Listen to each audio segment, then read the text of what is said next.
ମମତା ଏଇ ଦେଖିଲା ମୁଁ ତୋ ପାଇଁ କଣ ନେଇକି ଆସିଛି। ଆଲେ ହେ ମମତା ସ୍ୱାମୀ। ଆଲେ ଏଇ ଦେଖ ହଁ ମୁଁ ତୋ ପାଇଁ କଣ ନେଇକି ଆସିଛି। ସ୍ୱାମୀ। ଆଲେ ମମତା ହଁ ସ୍ୱାମୀ। ତମେ ଏଇ ଚମ୍ପା ଫୁଲ ଦେଖିଲା ପରେ ମଧ୍ୟ ତା ମନ ଖୁସି କେମିତି ଜଣା ପଡୁନି। ଆଲେ କଣ ହେଇଛି। ସ୍ୱାମୀ ମୁଁ ନା ଆପଣଙ୍କୁ କିଛି କହିବାକୁ ଚାହେଁ। ଆଲେ ମମତା ଏମିତି କୋଉ ଦିନ ତମ କଥା ମୁଁ ମନା କରିଛି ଯେ ଆଜି ଏମିତି ମନ ଦୁଃଖ କରି ତମେ ଏମିତି ବସି ପଡିଛ। ଆଲେ ମମତା ସ୍ୱାମୀ ତମେ ତ ଜାଣିଛ ତମ ଆଖିରେ ଲୁହ ଆଉ ଏଇ ତମ ଦୁଃଖ ଭରା ଚେହେରାଟା ମୁଁ ଦେଖିପାରୁନି ମମତା। ଆଲେ ସ୍ୱାମୀ କଣ ହେଇଛି ଖୋଲିକି କୁହ। କିଛି ନାହିଁ ଯେ ତମେ ଟିକେ ପାଖକୁ ଆସିଲ। ଆଲେ ମମତା ତମେ କହିଥିଲ ଚମ୍ପା ଫୁଲ ପାଇଁ ଏଇ ଚମ୍ପା ଫୁଲ ନେଇକି ଆସିଛି। ଏଇ ନିଅ ସେଇ ଦେବଦେବ ମହାଦେବଙ୍କ ପାଖରେ ତମେ ପୁରା ପୂଜା କରିବା ପାଇଁ ଯିବ।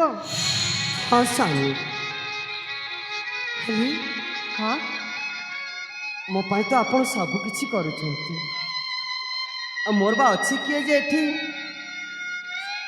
ମନା କରିବ ମୋତେ। ଆଲେ ମମତା ତମେ ସେମିତି କିଛି କହିବନି ହେଲା। ତମ ପାଇଁ ପୁରା ମୁଁ ଅଛି।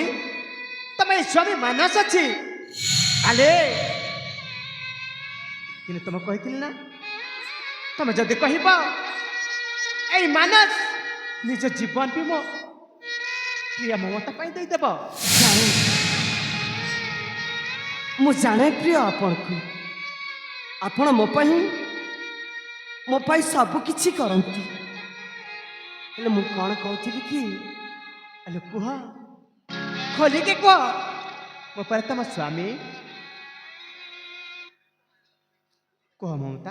କହିବି ମୁଁ କହିଲି ପରା।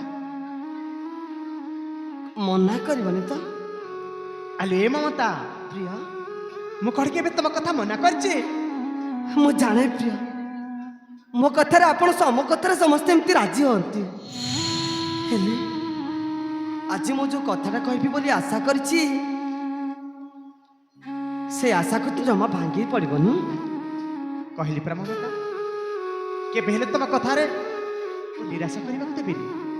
କଥା ଯେ ମୋତେ ତମର ଏ ମମତା ତମକୁ ଯାହା ମାଗିବା ତାହା ଦେବ ତମେ। ଆଲେ ମମତା ମୋ ଉପରେ କଣ ତମର ବିଶ୍ୱାସ ନାହିଁ। ଆଜି ତମେ କଥା ମାଗୁଛ ହେଉ ମମତା ହେଉ ମୁଁ କଥା ଦଉଛି ତମେ ଯାହା କହିବ ମୁଁ ନିଶ୍ଚୟ ଦେବି। ସ୍ୱାମୀ ଏ ପ୍ରିୟ କୁହ ମମତା। ଏଇ ଚମ୍ପା ଫୁଲର ବାସ୍ନାକୁ ତୁମେ ଠିକ୍ ଜାଣିପାରିଛ। ହେଲେ ଏଇ ଚମ୍ପା ଫୁଲଟା ସମୟ ଆସିଲେ ବି ଝାଉଁଳି ପଡ଼େନି। ଆଲେ ମମତା ତମେ ଏ ସବୁ କଣ କହିଯାଉଛ ମୁଁ କିଛି ବି ବୁଝିପାରୁନି। ଯାହା ନିଶ୍ଚୟ କହିବା କଥା ବୁଝିବ। ସୋଫେଡ଼ି ନିଶ୍ଚୟ ବୁଝିବ ପ୍ରିୟ ନିଶ୍ଚୟ ବୁଝିବ। ମୁଁ ନା କ'ଣ କହୁଥିଲି କି ଆମ ବିବାହ ଦୀର୍ଘ ଅନେକ ବର୍ଷ ହେଲାଣି। ଏଯାଏ ଆମେ ଆମ ପ୍ରେମର